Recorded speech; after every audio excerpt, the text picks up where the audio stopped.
Esto repito para que hagamos claridad a lo que empezamos hoy, buscando las fechas de celebración para las santas convocaciones. Libro de Mateo capítulo 1. Vamos a hacer un ejercicio muy sencillo. Entre tanto yo busco aquí mi tarea, mi información. ¿Ya la tienen? Ok, muy bien. Si usted nota, en el libro de Mateo, en el capítulo 1, Dios, lo acabo de ver y se me fue. Aquí está, gracias. El ejercicio que quiero que todos hagamos es este. Mateo capítulo 1, ¿están ahí? Observe que justo al lado de del libro de Mateo usted encuentra una hojita. No sé si está en blanco en sus Biblias, ¿verdad? A lo mejor hay alguna Biblia que no la trae, no sé, la mía lo trae. Bueno, la mía no está en blanco porque la tengo totalmente llena de información, de estudio bíblico. Pero a donde quiero llegar con el ejercicio es, ¿en qué momento, diga conmigo, en qué momento a alguien se le ocurrió colocar esta hoja en mi Biblia? Ay, hermana Alicia. ¿Acaso Dios permitió que existiera un Antiguo Testamento y un Nuevo Testamento? ¿Sabía usted eso? Nunca la Biblia por Dios fue dividida entre Antiguo Testamento y Nuevo Testamento. Esto es muy interesante porque llevamos 20 años en la vida cristiana, hemos leído la Biblia 10,000 veces, pero no tenemos ni idea porque hay una hoja en blanco. Entonces, como no tenemos ni una idea de que hay una hoja en blanco que separa Antiguo Testamento de Nuevo Testamento, a partir de ese momento surgieron todas las doctrinas que tenemos hoy. Este papel blanco dividió a la iglesia en 1000 pedazos. ¿Usted sabe cuántas denominaciones tenemos hoy? Aproximadamente 50,000 diferentes denominaciones. No crea que son solo que los de aquí y los de allá. 50,000 denominaciones diferentes. Y esas denominaciones nacieron en este papel. Esta hojita lleva 50,000 divisiones, doctrinas entre el antiguo pacto y el nuevo pacto. No se dice Antiguo Testamento porque no hay un Antiguo Testamento. No se dice Nuevo Testamento porque no existe un Nuevo Testamento. Existe un pacto, y luego hay un nuevo pacto, un pacto renovado. ¿Qué significa que haya un pacto renovado? Un pacto renovado significa que había un pacto, hay un pacto, y luego lo renovamos. Es decir, lo que ya estaba en este pacto, ahora lo renovamos, lo vamos a complementar. Teníamos un contrato de renta en el que estaba incluida la luz y el agua, y ahora en el pacto renovado incluimos el internet e incluimos el wifi y high definition de por vida. En el pacto renovado incluimos algo.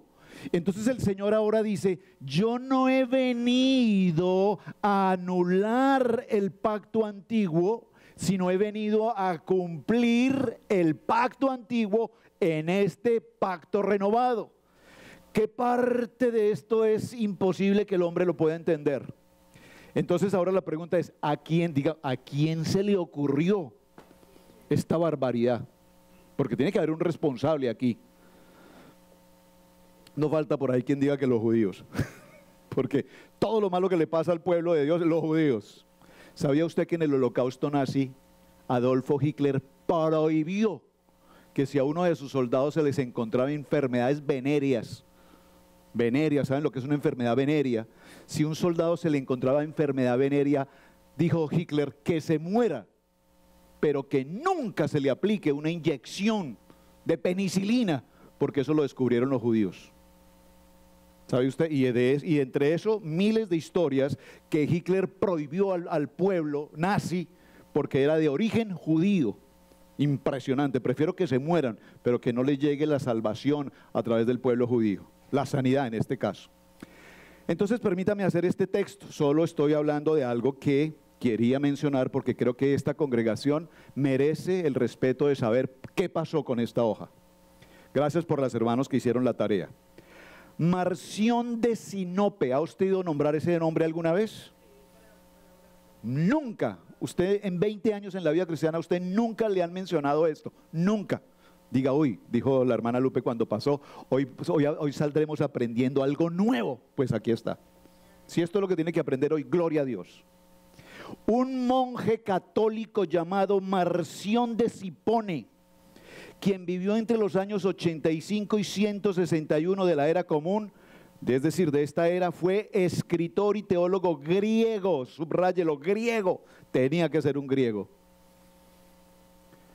que interpretó las escrituras mediante la filosofía helénica del dualismo, en donde existen dos seres supremos, uno bueno y otro malo, viendo de esta manera que el Dios de las escrituras hebreas, esta es una escritura hebrea, era malo, y el Dios de las escrituras griegas, según su doctrina, era el Dios bueno. Por eso es muy importante cuando entendemos al Jesús hebreo y cuando entendemos al Jesús griego, porque el Jesús hebreo no es el mismo Jesús griego. ¿Alguien entendió esto? Pastor, explíqueme eso. Con mucho gusto nos tomaremos una semana para hablar de eso, porque no lo vamos a entender en 2 segundos, pero es muy importante que usted tenga claro quién es el Yeshua hebreo, su nombre original, y el Jesús griego. Esto es muy importante que lo tengamos presente. Entonces, además, exhibía un carácter antijudío, pues no entendía que el cristianismo tuviera una conexión judía. Escribió un primer canon en el que solo incluía los escritos de Pablo, dejando solo algunas epístolas como auténticas. Quitó la de los hebreos, todo el Tanakh, todo el Antiguo Testamento y las llamadas cartas pastorales y el Evangelio de Lucas, y los 2 primeros capítulos los suprimió.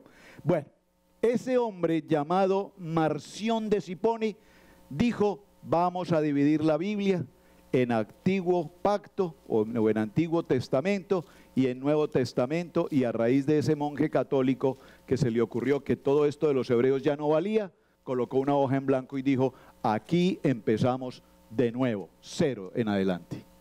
Y de ahí surge lo que tenemos hoy como las doctrinas neotestamentarias que dicen que todo el Antiguo Pacto ya no existe. ¿Sabía usted esto? Importantísimo, muy importante.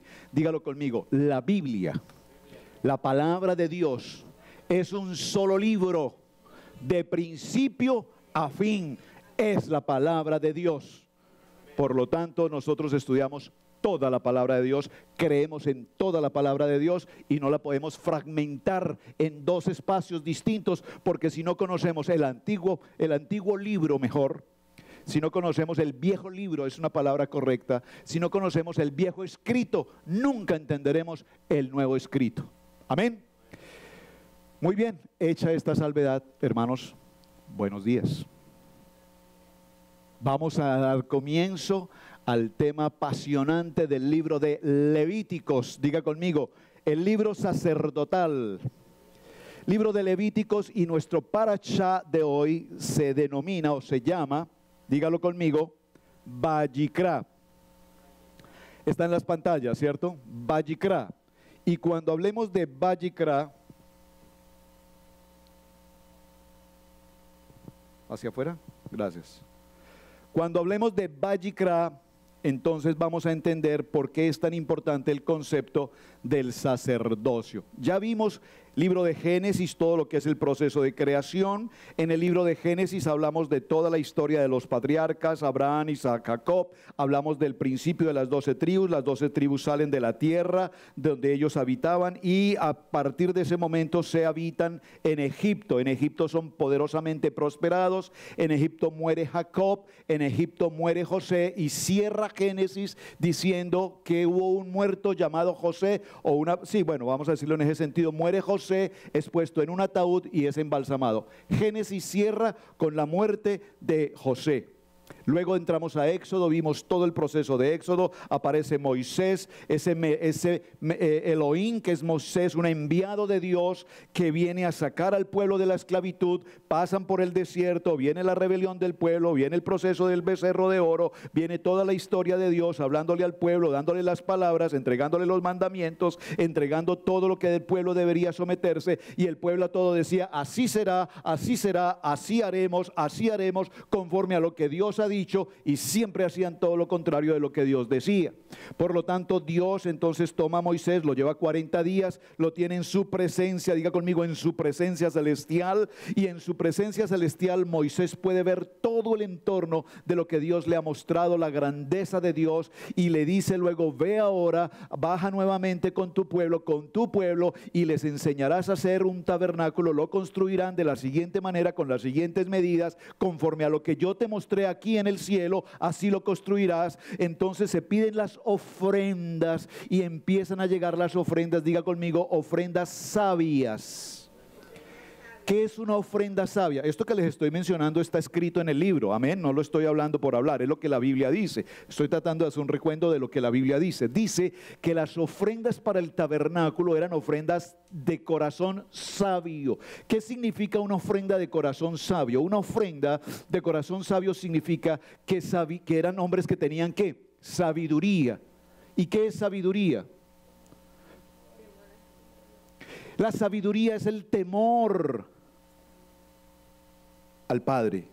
Entonces, cuando los hombres tienen sabiduría, temor a Dios, se acercaban y presentaban ofrenda voluntaria. Observen esta expresión y me tomo un tiempo para explicar esto. ¿Por qué? Porque resulta que un corazón sabio da ofrenda voluntaria. ¿De dónde? ¿De dónde? ¿De su corazón? ¿De dónde? ¿De su trabajo? ¿De dónde? De su provisión. ¿De dónde llegó su provisión?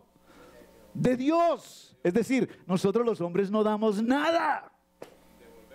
Gracias. Nosotros de corazón sabio recibimos del Padre la provisión que Dios nos da. Nos bendice con toda bendición celestial, y el Señor dice: ahora yo quiero que usted me presente ofrenda de lo que te he dado. Quiero que ahora tú voluntariamente, con un corazón sabio, ofrendes. Entonces viene la ofrenda voluntaria para la construcción del templo. Y cuando vimos la parachá de este tema, usted recordará que llegó a haber tanta ofrenda que entonces Bezaleel, que había sido elegido por Dios para la construcción del templo, le dice a Moisés: Moisés, por favor, habla con el pueblo, porque han traído demasiada ofrenda, no más. Se parece a los evangelistas de hoy, ¿verdad? Traiga más, el carro, la casa, traigan. No. Aquí Moisés dijo: es suficiente, ya tenemos demasiado, más que suficiente para construir el tabernáculo. Amén. Entonces aparece el tabernáculo, se construye el tabernáculo, están los sacerdotes, están los levitas, están los santuarios, los utensilios, los trajes sacerdotales. Todo está culminado, cada uno de los utensilios, y todo está listo. Entonces cierra el libro de Éxodo diciéndonos que ahora Moisés, viene la nube, la presencia de Dios está en el templo, amén, y viene el proceso en el que ahora Moisés eleva el tabernáculo. Saben, esto no lo puedo explicar ahora porque es otra historia, pero aquí algo sobrenatural sucede. ¿Usted sabe cuánto podía pesar el tabernáculo? Yo no sé la medida exacta, el peso exacto, perdón. Lo leí, pero no lo recuerdo ahora. Pero pesaba toneladas, miles de toneladas. ¿Cómo Moisés elevó el tabernáculo? Algo sobrenatural hizo Dios, que permitió que el tabernáculo se levantara. Textualmente dice: lo elevó. Porque recuerden que Moisés no era un ser natural. Moisés ya no era un hombre natural. Moisés había adquirido una categoría de melaj, de santidad con Dios, porque Moisés, según el relato bíblico, ha sido el único que prácticamente, si se puede usar esta palabra entre comillas, habló cara a cara con Dios. Dios lo llamaba: Moisés, ven. Hey, Moisés, sube por favor. Y todavía hubo un momento en que hubo el becerro de oro, y fue tan iracunda la circunstancia con Moisés, que luego cuando Moisés regresa con Dios dijo: destruiré al pueblo. Y Moisés le dice: oye, no, un momentico, cálmate, tómalo con calma. Por favor, no te apresures. Porque si tú decides anular, aniquilar a mi pueblo, prefiero que me borres a mí del libro que se está escribiendo antes que destruyas el pueblo. Entonces, la relación de Moisés con Dios era una relación de melaj, dígalo conmigo ya, de kodesh, kadosh, perdón, de santidad.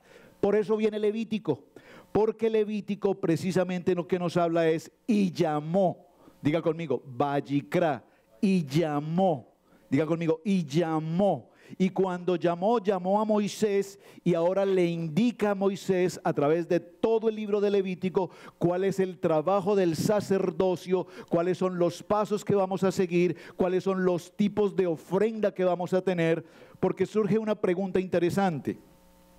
Tuvimos el primer templo, amén. El Mishkan es el tabernáculo, se llama Mishkan. Pero posteriormente ese tabernáculo, que era un tabernáculo móvil, era una tienda móvil, se movía, se transportaba. ¿Cuándo se transportaba el tabernáculo?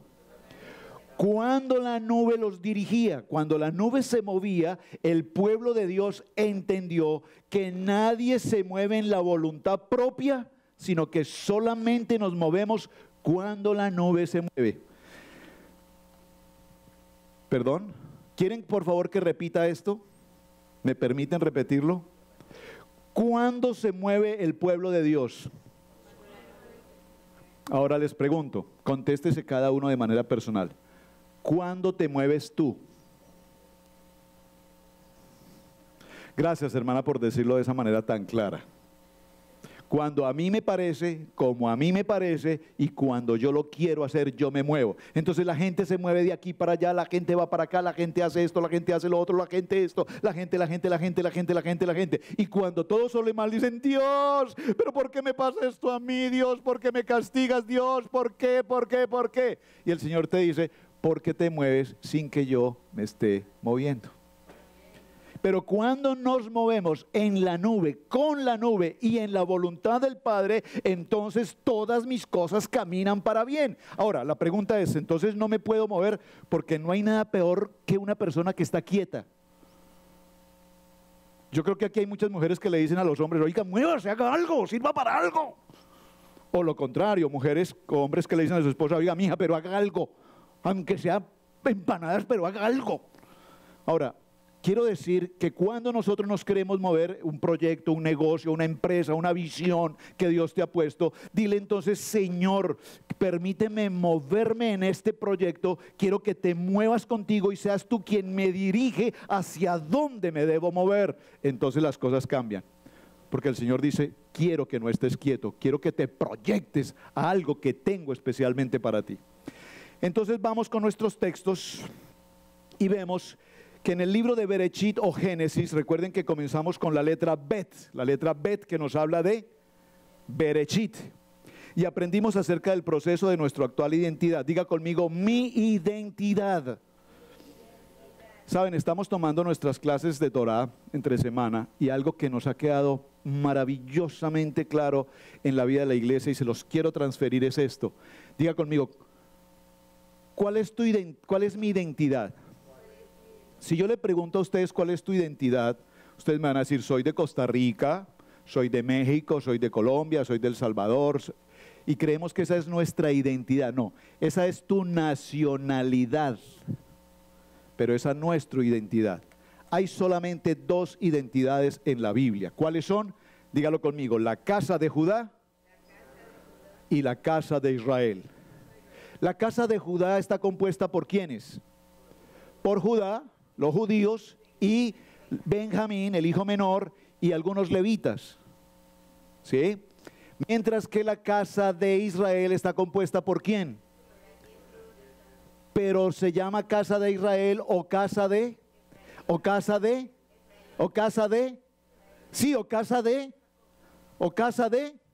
José.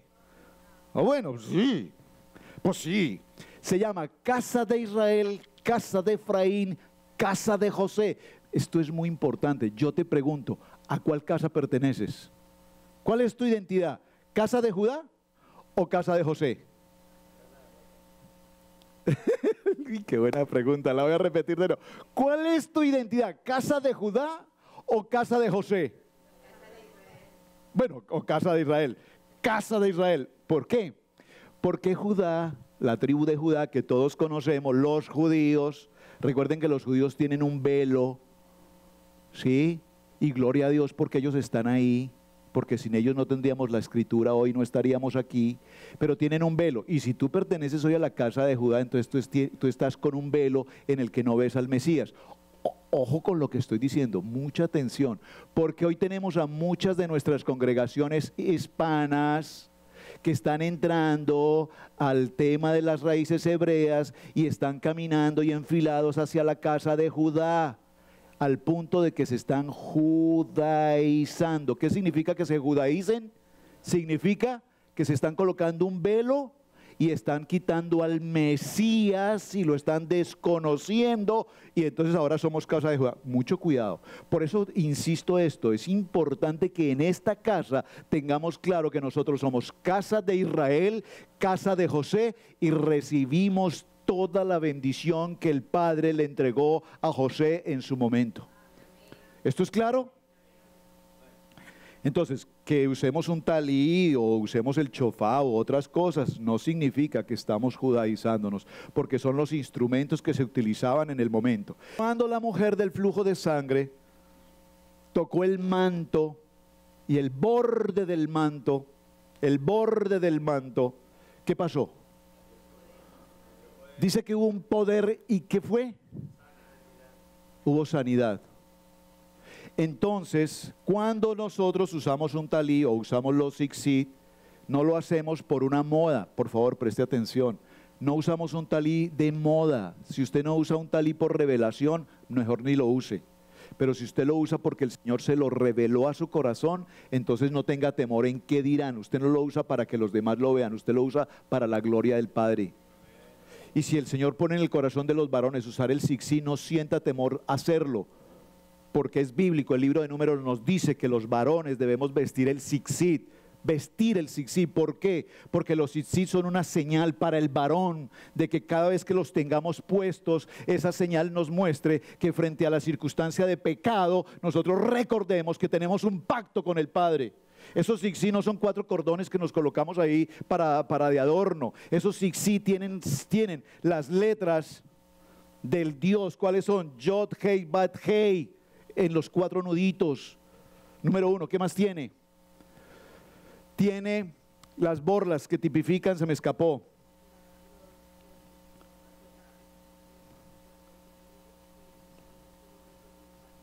Perfecto. Y cuando vemos los tzitzit, ¿cómo se llaman? Los hilos, los 8 hilos que tenemos allí, que están representando precisamente, entre ellos el azul, que representa la eternidad, y ese fue el borde del manto que la mujer tocó, para que de él, dice la palabra, brotó poder. ¿Estamos bien? Todo esto lo estoy mencionando porque entramos a Vayikra, y Vayikra nos va a hablar de sacerdocio, y sacerdocio nos va a hablar de cumplimiento, y sacerdocio, cumplimiento nos va a hablar de responsabilidad. Diga conmigo, todos nosotros tenemos una responsabilidad frente al templo y frente al Padre. En el libro de Éxodo vemos cómo Jehová saca al pueblo de la esclavitud de Egipto, lo trae al desierto, y allí, con muchísimos detalles, como hemos visto en los parachas anteriores, vimos que le entrega las instrucciones para el templo y el nuevo lugar donde él ahora quiere habitar. Muy bien, vamos un poco más adelante. Vayikra o libro de Levíticos. Veamos esto, interesante. La letra con la que empezamos la palabra Vayikra es la primera letra que usted observa aquí. ¿Ok? Y esa letra, véanlo por favor, vemos Levítico capítulo 11, verso 45, dice: ser santos porque yo soy santo. Diga conmigo, ser santos porque Yahweh es santo. Libro de Levíticos capítulo 11, verso 45. Ahora, vimos una escena aquí y yo tomé algunas fotografías, se las voy a enviar de manera personal. Me escaparon 2 familias, pero los que alcancé les voy a enviar a sus correos la foto. ¿Por qué? Porque la pastora Pili nos entregó un sobre y colocó sal. Y la pregunta de ustedes muy obedientes, todos pasan, reciben su sobre, reciben la sal. Y la pregunta es, ¿perdón? Y la pregunta es, ¿y qué es todo esto? Diga conmigo, pacto de sal. Por favor, diga conmigo, esto es un pacto de sal. Ya lo hemos mencionado en esta iglesia, lo hemos practicado por varias ocasiones, lo hemos explicado, pero permítame, yo quiero solamente retomar un pequeño detalle de lo que es el pacto de sal, porque quiero y me es muy importante que en esta casa todo cuanto hagamos esté absolutamente claro, definido en el corazón de cada uno de nosotros. ¿Por qué? Porque no quiero que ninguno de ustedes tenga siquiera en su mente un mal pensamiento cuando hacemos algo sin que usted tenga la claridad y la dirección de Dios. ¿Estamos claros en esto? ¿Me prestas la toallita, por favor? Entonces, la costumbre del pacto de sal, la cual pareciera a veces como inapropiada a la gente, en mi maletín, gracias, es una realidad. Perdón. Gracias, hermana. Un vasito con agua, gracias. Ya. Entonces, es una realidad que la Biblia nos narra y que la pasamos por alto con mucha facilidad. En otro tiempo, o digamos en los tiempos pasados, en Jerusalén, el pueblo hebreo realizaba el pacto de sal. ¿Por qué? Porque la sal era un producto extremadamente costoso, tan de alto valor económico como lo podría ser el oro o la plata. ¿De acuerdo?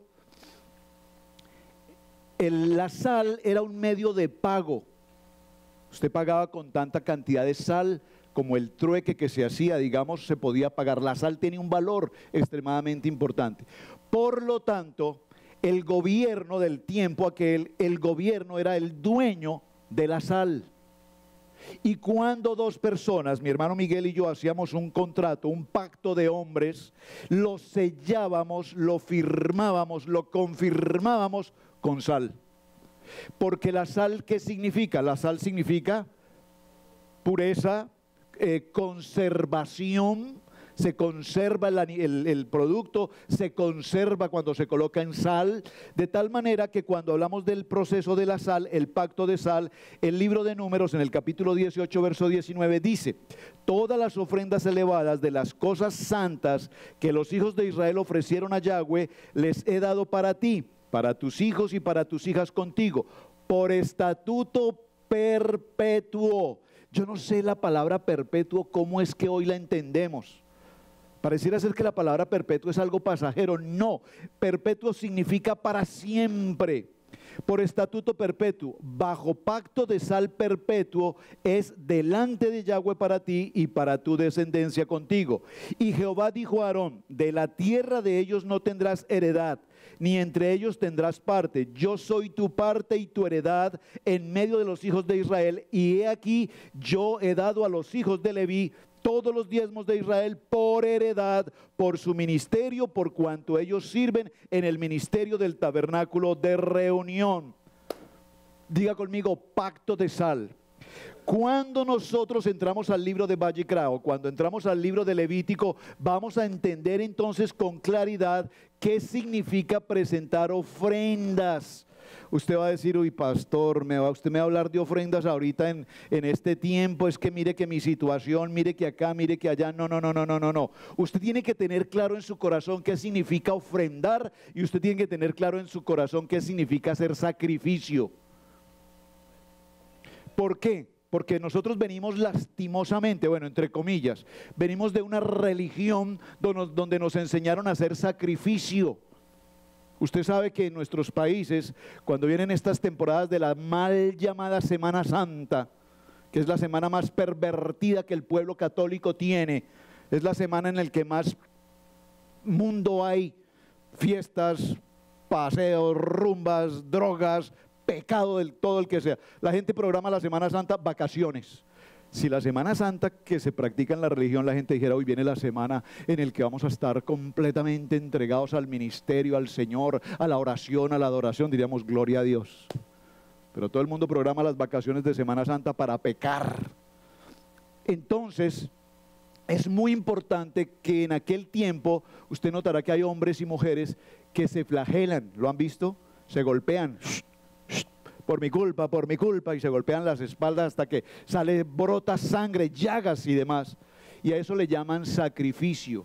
Por lo tanto, el libro de Levíticos nos va a enseñar qué significa ofrenda, cuáles son los tipos de ofrenda, y nos va a enseñar también cuál es la diferencia entre ofrendar voluntariamente por revelación y no hacer sacrificio. Porque si usted viene a este altar y presenta una ofrenda, y la ofrenda pensando en el sacrificio que usted va a está haciendo, porque Señor, yo voy a hacer este sacrificio esta semana, voy a dar esta ofrenda y voy a dejar de comer por una semana, Señor, solo por sacrificarte a ti. Hermano, no aguante hambre, mejor coma.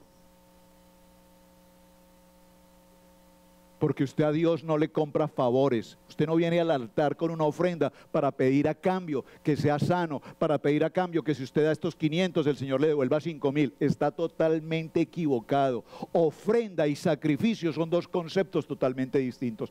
No ha habido mayor manipulación en el Evangelio, en la historia del Evangelio, que el tal llamado Evangelio de prosperidad, al que lastimosamente la gente cae de una manera tan ignorante y le ha causado tanto daño al Evangelio, a la palabra de Dios. ¿Saben por qué hoy tantas gentes no vienen a una congregación? Porque según ellos, cuando vienen a una congregación, les roban el dinero, les roban las casas, les roban los carros, les roban hasta las joyas. Y lastimosamente, yo he tenido que hablarlo y lo digo con toda sinceridad, y sé que lo estamos escuchando miles de gentes, lastimosamente, para lástima de muchas circunstancias, es verdad. ¿Por qué? Porque ese es el evangelio del mundo, de la gente ignorante que no lee la palabra. Entonces a la gente le dicen, ¿quieres ser sano? ¿Qué te duele? Me duele el brazo, el antebrazo y la mano. Bueno, por 500 les abro el brazo, por 500 más el antebrazo, y si da 200 más, ahí le hago un descuento, no voy a cobrar 500, 250, 750, entonces le sano la mano. Y si le incluimos un dedito, el dedito gordo del pie, ¿cuánto sería? Bueno, ahí sí completemos con 2,000 y todo queda bien. Eso nos enseñaron en el Evangelio y la gente ignorante pasa por esa experiencia. Ahora, ¿Dios se manifiesta en estas cosas? Pues hay mucha gente que ha sido sanada, no por los 2,000 ni por los 5,000, ha sido sanada por su corazón. Porque es la fe, conforme a tu fe, dijo el Señor, se ha hecho. Manipulan la fe y no ha habido nada más que manipulación y manipulación en el Evangelio con esto de las ofrendas. Por eso el libro de Levíticos está escrito para que lo estudiemos durante este mes. Veremos el parashá de Vayikra y ahora veremos con claridad, a la luz de la palabra, por qué Dios se tomó el tiempo de enseñarle al pueblo qué es una ofrenda, para que cuando la gente venga a un lugar y presente una ofrenda, la gente tenga claridad en su corazón de que no es un sacrificio que usted va a dejar de comer, que usted va a dejar de pagar la renta, que usted va a pagar la aseguranza, que usted va a dejar de cumplir con sus compromisos, porque si usted deja de cumplir con sus compromisos, entonces la gente afuera dirá, y dice que cristiano y debe 3 meses de renta. Y dice que cristiano y no paga las cuotas del carro. Y dice que cristiano y no tiene los seguros del carro. Y dice que cristiano. Entonces, para evitar el mal testimonio del ejemplo que nosotros damos, el Señor dice, te voy a enseñar a ofrendar, para que cuando tú seas fiel en tu diezmo, en tu ofrenda, en tu primicia, entonces yo pueda bendecirte con la bendición que tú mereces conforme a tu corazón.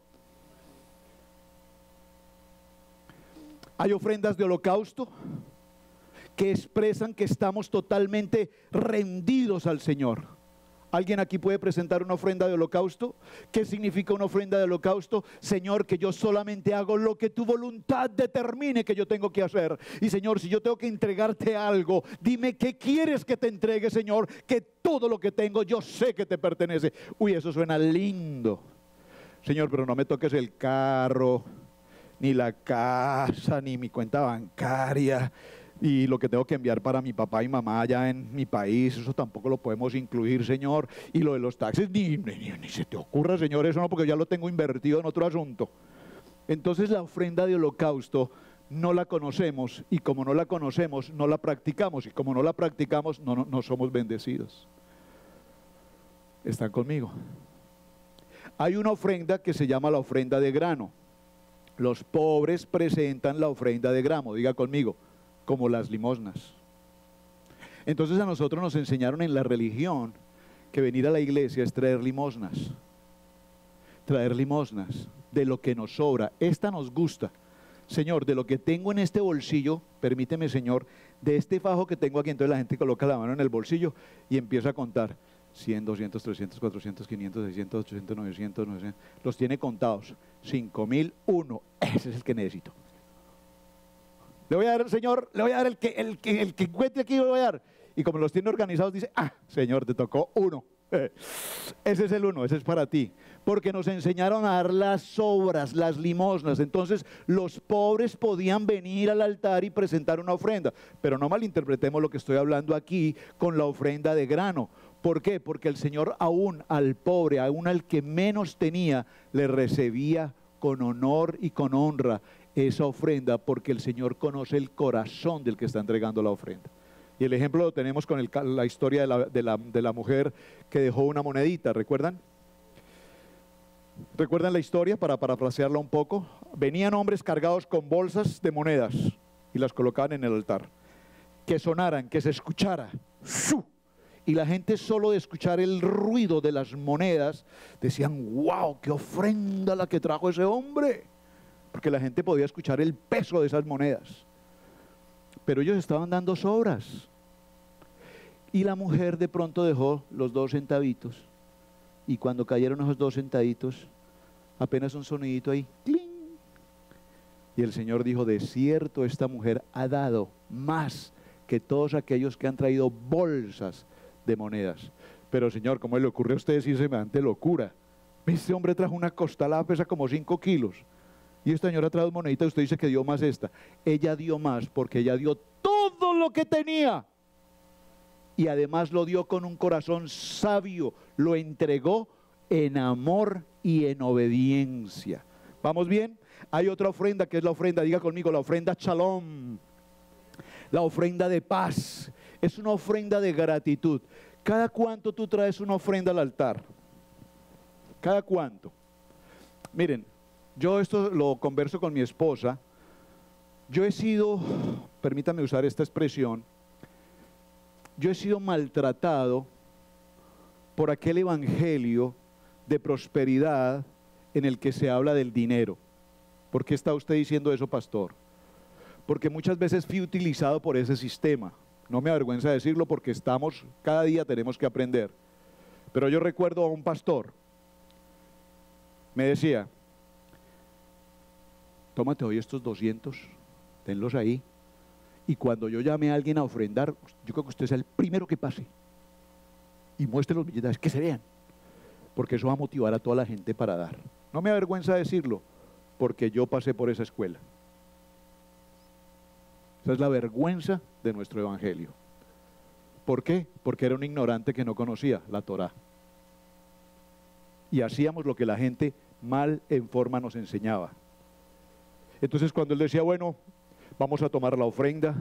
¿Alguien aquí que pueda presentar una ofrenda de $200? Nadie. Ahí aparecía yo. ¡Yo! El maniquí, el juguete. ¿Cómo se dice cuando se pesca? ¿Cómo se llama? No, la carnada. Gracias por la palabra. Yo era la carnada, entonces yo aparecía, espiritualmente aparecía, siento en mi corazón de parte del Señor sembrar esta ofrenda. Que la gente vea. Y entonces otros decían, no, pues y este que no tiene nada, da. ¿Cómo no voy a dar yo que tengo? Y entonces de pronto aparecían detrás de mí en la fila 10 más. ¿Me están entendiendo? Esas manipulaciones evangélicas no pueden seguir formando parte de la vida de la iglesia. Necesitamos quitarnos esa venda que el evangelio nos mal enseñó, porque ahora necesitamos ir a la palabra y en la palabra conocer e identificar que las ofrendas son un propósito de Dios, que las ofrendas son parte del tabernáculo, porque Éxodo conecta inmediatamente con Vallicrá y enseña al pueblo a ofrendar. ¿Para qué? Diga conmigo, para que yo sea bendecido. Pero para que yo sea bendecido por obediencia, no por persecución. Entonces yo le digo a mi esposa,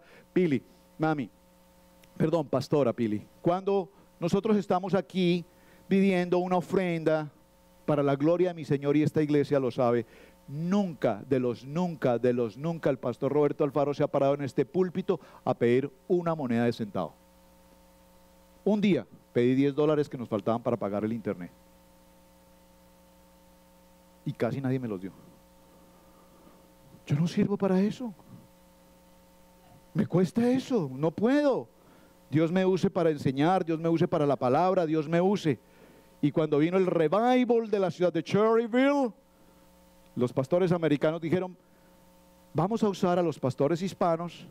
Y yo dije, bueno, gracias, voy a tener la oportunidad de predicar una palabra. Y me dijeron, no, pastor, lo que queremos que usted haga es que usted recoja la ofrenda. Y yo dije, no, pero ¿cómo se les ocurre pedirme eso? Y no podía decir que no.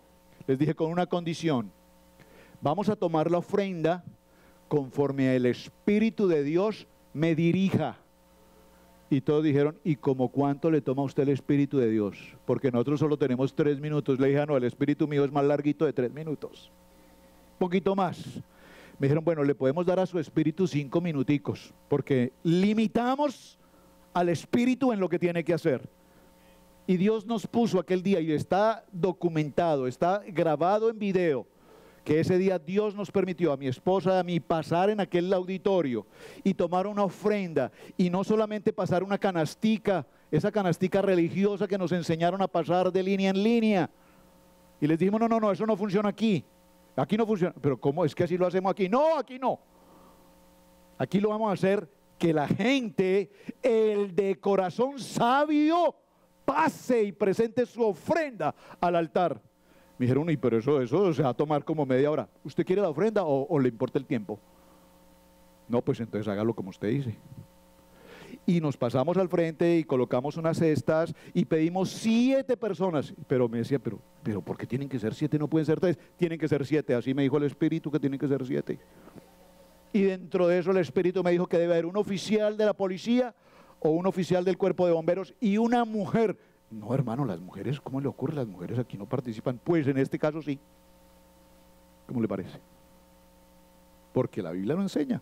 Hombres y mujeres traían ofrenda. Es más, 4 veces aparece en el libro de Éxodo que las mujeres traían ofrenda y solamente 2 veces aparece que los hombres traían ofrenda. Entonces dígame, ¿entonces las mujeres no? 4 veces dice que ellas y 2 veces que ellos. Entonces las mujeres sí. Al final pasó una mujer y tomamos el grupo, 7, repito, está documentado, están los 7 varones, 7 hombres de prosperidad de esta tierra, hombres prósperos, terratenientes de esta tierra, un oficial de la policía y una representante mujer, todos pasaron. Por favor, usted quiere pasar a presentar una ofrenda hoy voluntaria de su corazón para que esta ciudad llamada Cherryville, un pequeño pueblo con futuro grande, sea bendecido y que todas las industrias que habían en este lugar, empresas gigantes con las líneas del tren corriendo por esta ciudad, transportando mercancías, productos, telas, algodón, café, ¿cómo se llama? Carbono, productos agrícolas, todo había producción en esta tierra. Hoy lo único que encontramos son los edificios vacíos. ¿Dónde está ese pueblo que le creía a Dios? Y todos estaban allí impresionados y la gente empezó a pasar y pasaban. Ustedes estuvieron algunos allí. No fueron 3 minutos, no fueron 5, la verdad no fueron 10, la verdad fueron como 30. Se desprogramó todo el programa.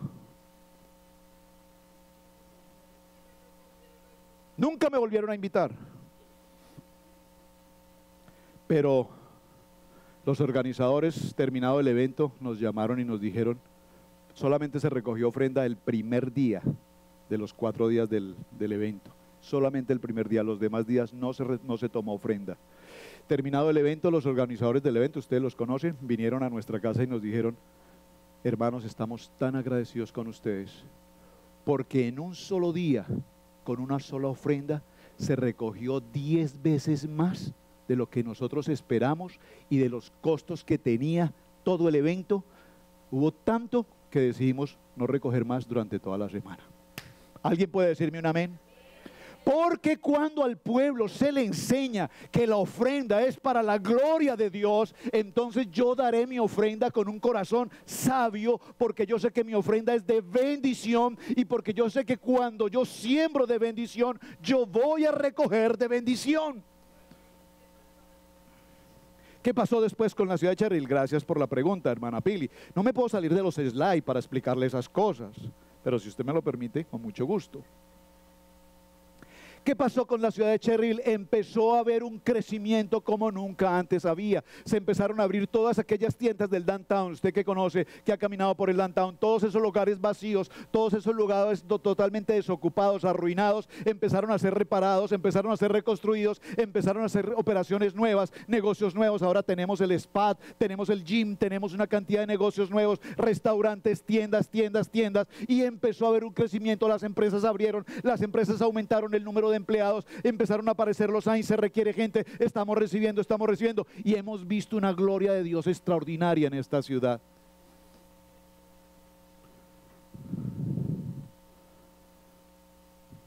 Estamos orando por una oficina en el downtown. Queremos esa oficina, la tenemos vista, está hablada.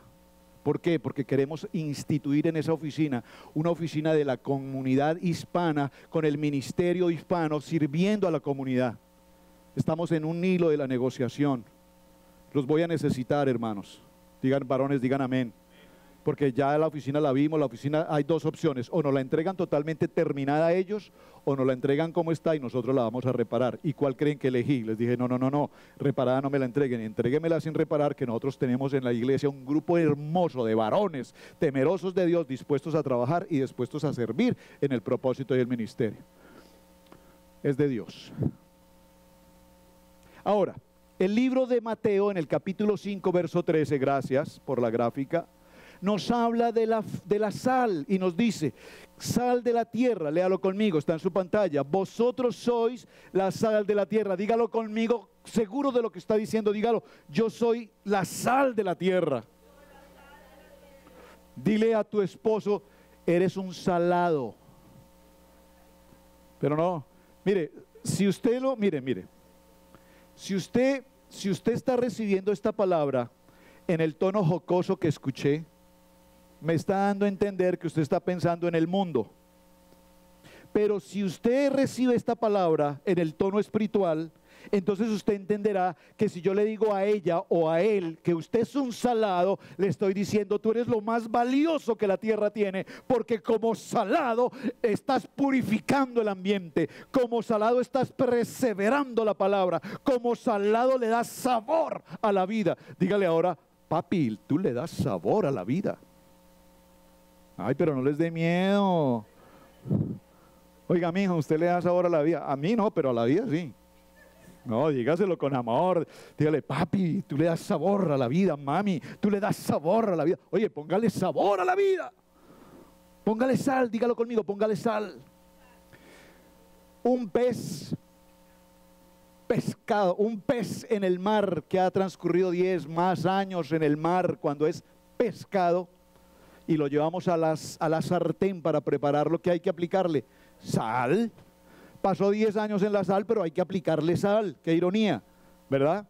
Entonces dice, vosotros sois la sal de la tierra, pero si la sal se desvaneciere, ¿con qué será salada? No sirve más que ¿para qué? Para nada, sino para ser echada fuera y hollada por los hombres. Miren, hermanos, ustedes saben que Israel ha sido construido en medio de un desierto. Cuando los árabes fueron los propietarios de toda la península arábica, eso era un desierto, es un desierto, ¿de acuerdo? Pero cuando vinieron esos conflictos de guerra entre Israel y los palestinos y toda esta historia, se llegó finalmente a un acuerdo después de que Israel había ganado las guerras y había sido dueño de toda la península ibérica.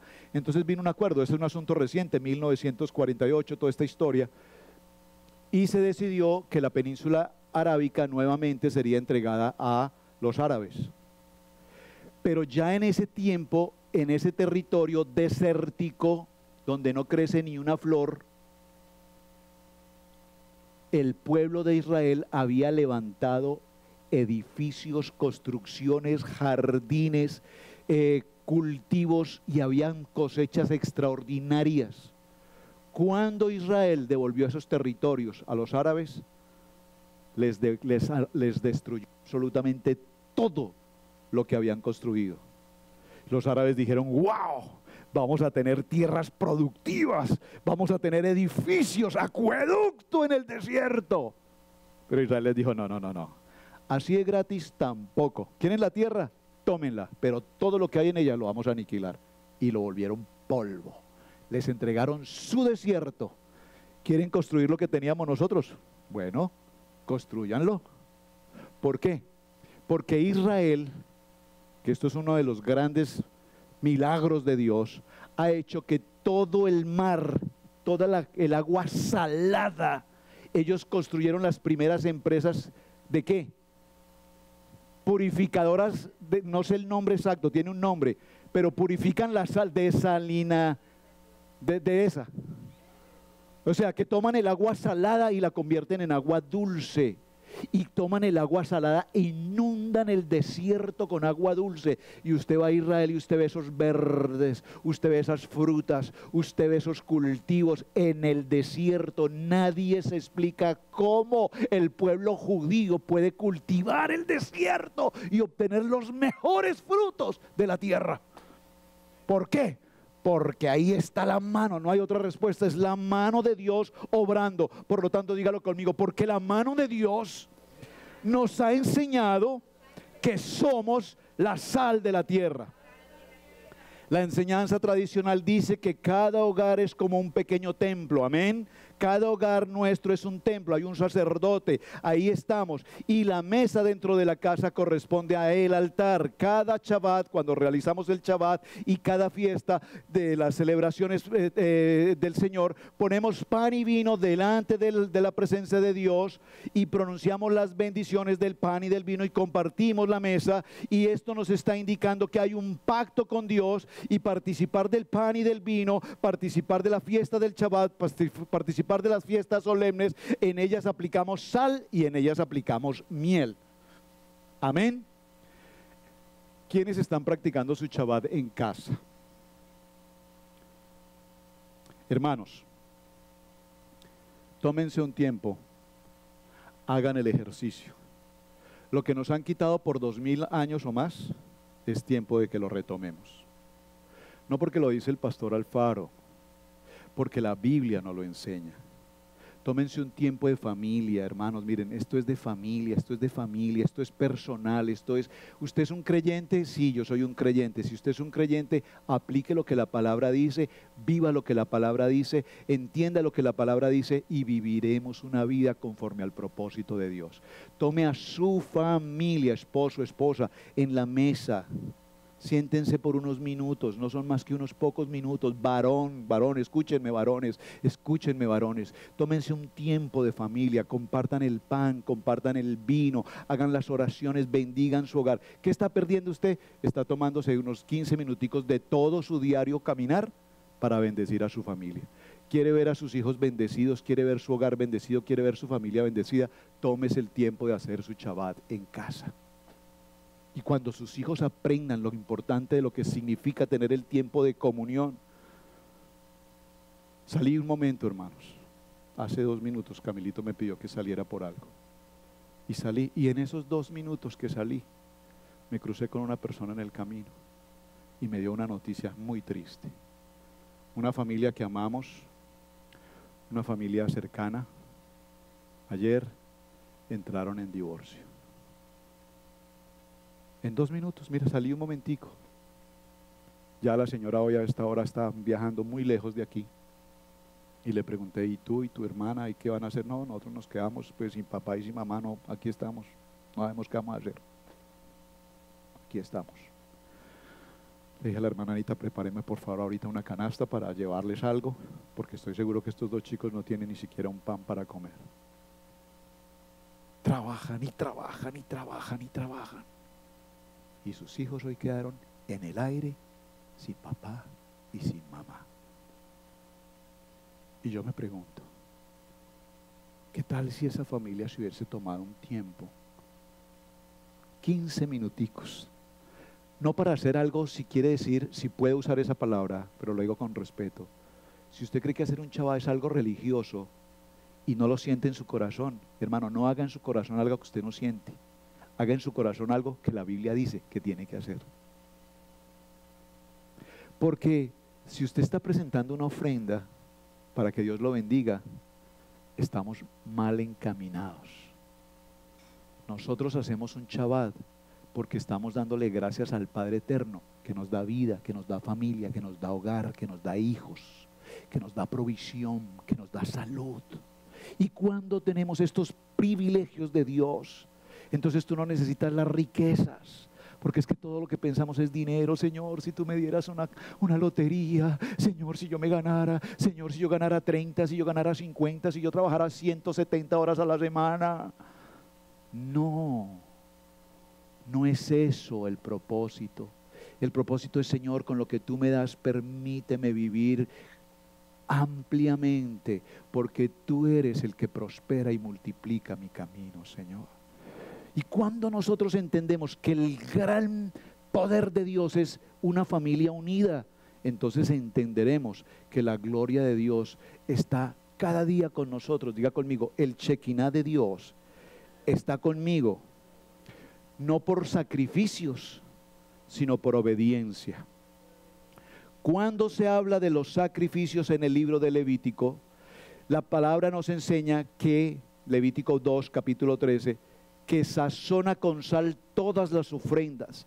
El sacerdocio guardaba un montón de sal cerca del altar. ¿Para qué? Para ese propósito. Es decir, a diferencia de tantas otras ceremonias y mandamientos ceremoniales, en este caso la Torá nos enseña o nos explica el significado y el simbolismo de la sal, definiéndolo como un símbolo de pacto. La sal es un símbolo de pacto con Dios. Diga conmigo, yo hago un pacto con Dios hoy, en mi obediencia, en mi palabra, en mi estudio personal. Un pacto de sal con el sacerdote de Aarón. Un pacto de sal perpetuo es delante de Dios para ti, para tu descendencia contigo. Números 18, 19, ya lo leí. El pacto de sal con la casa de David. ¿No sabéis que el Señor, Dios de Israel, dio a David el reino sobre Israel para siempre, y a él y a sus hijos con un pacto de sal? Por favor, segundo libro de Crónicas, capítulo 13, verso 5. ¿Quiere que lo leamos? Me parece que vayamos a ese texto y leamos ese texto, porque es muy importante lo que estamos hablando acá. Segundo libro de Crónicas,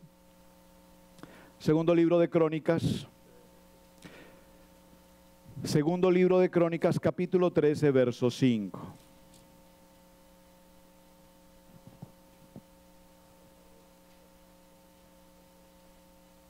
Señor. ¿Está en la pantalla? Bueno, ok, bueno, yo lo tengo aquí ya en mi Biblia. Léalo un momento, vamos a leerlo todos, por favor. Segundo libro de Crónicas, capítulo 13, verso 5. ¿Lo tienen todos? Dice, es una pregunta. ¿No sabéis vosotros que Yahweh, Dios de Israel, dio el reino a David sobre Israel para siempre, a él y a sus hijos bajo el pacto de sal? ¡Wow! ¡Qué tremendo este texto! Saben, esta mañana yo escuchaba la intercesión de la hermana Alicia y le dije hace un momento, gracias hermana, la intercesión por el servicio de hoy. ¿Cuántos de ustedes, hermanos, oran en sus mañanas por la vida de la iglesia, por los pastores, por la casa pastoral? Hermano, nosotros tenemos tantas dificultades y pruebas como las tienen ustedes todos los días. Pasamos por pruebas, por circunstancias, por adversidades, por momentos, por muchas cosas, hermanos. Pero esta mañana, cuando yo escuché la intercesión de la hermana Alicia y ella intercedió, y en 3 o 4 ocasiones decía en su oración, Padre, yo te pido esta mañana por el pastor, por su esposa, por sus hijos, mantén esto, bendícelos en esto, llévalos en esto, protégelos en esto. Yo empecé a decirle, Señor, gracias Padre, yo te doy gracias, Señor, porque has puesto a tu santo, Señor, a orar por esta casa. Y luego en su intervención hablaba la unidad de la iglesia entre hermanos, Señor, que no tengamos diferencias entre hermanos, que nos podamos unir como creyentes en el amor de Cristo, que podamos tener la claridad que la sangre rociada de nuestro Padre Eterno a todos juntos nos hace una sola familia. Y todos oramos y pensamos en esto, pero muchas veces no cumplimos con ese propósito como tal. Levítico capítulo 1 dice, bueno, perdóname un segundito. Aquí vamos a hablar de lo que es el principio de la letra Bat, solamente para hablar de la letra Bat, que es con la que empieza la palabra Vayikrat. Es la sexta letra del alfabeto hebreo, la letra Bat. Y el significado de esta letra es unión. La letra Bat de Vayikrat es la letra que une. Es como si nosotros usáramos, por ejemplo, mi correo electrónico es Roberto y Pili. Esa unión es la letra Bat. Es decir, que Bat está uniendo a Génesis, Éxodo y Levítico, sacerdocio, porque luego veremos Números y Deuteronomio. Y vamos a notar algo interesante. El libro de Génesis y el libro de Éxodo van dirigidos hacia Levítico, mientras que el libro de Números y el libro de Deuteronomio vienen dirigidos hacia Levítico. Es decir, que el libro de Levíticos, el sacerdocio, es el centro de toda la Torá. ¿Me captaron eso? Voy a repetirlo. Génesis y Levítico, perdón, Berechit y Shemot van dirigidos hacia Vayikra, y ahora tenemos Números y Deuteronomio vienen dirigidos hacia Vayikra. Es decir, que todo se lleva en dirección al sacerdocio. ¿Por qué es tan importante que identifiquemos el sacerdocio? Porque surge una pregunta, voy a cerrar aquí. Surge una pregunta. Pastores, pero no tenemos templo, porque el primer templo fue destruido. El segundo templo fue destruido. Y si no tenemos templo, ¿por qué tenemos sacerdotes? Y si no tenemos templo, ¿por qué hacemos ofrendas? Ajá. Esa es la pregunta que todos los teólogos se hacen. Si no tenemos templo, ¿por qué diezmamos? Si no tenemos templo, ¿por qué ofrendamos? Si no tenemos templo, ¿por qué tenemos sacerdotes? ¿Usted quiere saber esa respuesta? Por supuesto que sí. Mañana lunes a las 7:30 de la mañana empezamos nuestro primer día de Vayikrat durante el mes. No se lo pierda, porque vamos a ver toda la respuesta a lo largo de esta semana. Esto no lo puedo explicar en 2 minutos. Vamos a ver durante toda la semana las ofrendas, el sacerdocio, por qué no tenemos templo, por qué ofrendamos, por qué presentamos nuestros diezmos, por qué cumplimos con los requisitos, por qué pasamos por los sacrificios, por qué entendemos la labor de los levitas, por qué los sacerdotes, por qué la ofrenda, porque esa es la pregunta que todos tenemos. Y cuando el Dios nos permita terminar Levítico, les garantizo, hermanos, que usted no tendrá la menor duda en su corazón presentarle ofrenda al Padre, porque el Señor te lo ha revelado con absoluta claridad. No estamos negociando, no le estamos pidiendo a Dios, bendíceme que yo te daré. No, no es eso. Señor, yo quiero ser obediente y fiel y cumplidor de tu palabra. Y como fiel y cumplidor de tu palabra, quiero que seas tú aportando, Señor, mi vida, mi salud, mi familia. Padre, yo te doy gracias en esta tarde. Señor, este maravilloso texto que estamos a punto de adentrarnos ahora, el tema del sacerdocio, el tema del llamado, el tema de las ofrendas, de cumplir con la santidad de Dios. Diga conmigo, soy santo porque Dios es santo. Y Señor, sé que en mi carnalidad, en mi posición humana, hay tantos errores, tantas dificultades, tantas debilidades, Dios. Pero enséñanos a partir del día de hoy, como nunca lo hemos hecho, Padre, que el estudio de este tiempo, este estudio de todo lo que es Vayikra, de todo lo que es sacerdocio, tengamos la certeza absoluta en nuestros corazones, que de todo cuanto tú nos das, nosotros con un corazón sabio, con un corazón dispuesto, con un corazón entregado, Señor, honraremos tu nombre, honraremos tu casa, honraremos el ministerio, honraremos tu palabra, honraremos tu nombre, porque esta es una manera, Dios, como nosotros podemos agradarte y honrarte y declarar que tú eres el Dios todopoderoso, al cual nosotros amamos, al cual nosotros servimos y en quien nosotros absolutamente, dígalo conmigo, creo en ti, Dios. Creo en tu palabra, creo en cada día, aunque no te pueda ver, yo creo que tú estás en control de todo en mi entorno, en mi familia, en mi hogar, en mi economía, en mi salud, en mi casa, en la congregación. Tú estás en control de todo.